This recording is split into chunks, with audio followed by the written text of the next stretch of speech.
Stoner Witch by the Melvins from 1994. Now, I did this album review because I was going to see them, and I went to see them last week, and it was really, really good.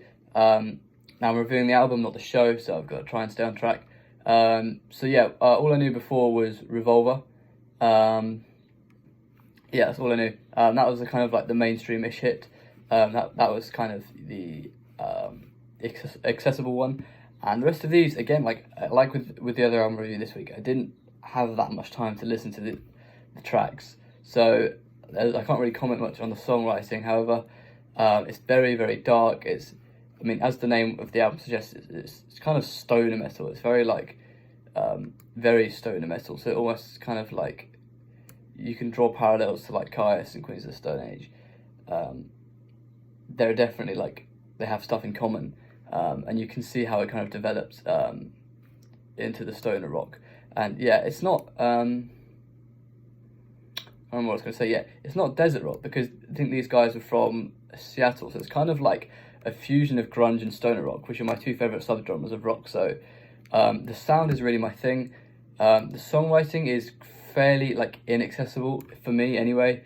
Like, I do think a lot of these songs require many listens to latch onto the songs. I don't think the songwriting is as powerful, and I think that's possibly why this band didn't blow up the same way that Queens of the Stone Age or Nirvana did. I think it's mainly the songwriting, because the sound is amazing, and it's very artistic as well.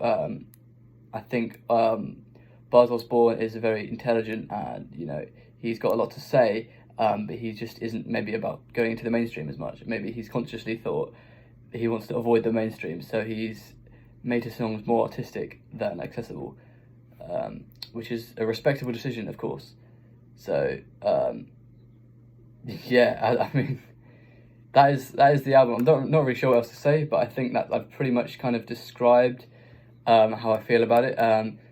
Again, it's very heavy, it's very dark, amazing guitar work on it, amazing bass work, amazing just drums, everything, all the instruments are very kind of raw, aggressive, heavy, down-tuned, it's but fairly inaccessible to the average listener, in my opinion. So yeah, that's Stoner Witch by the Melvins.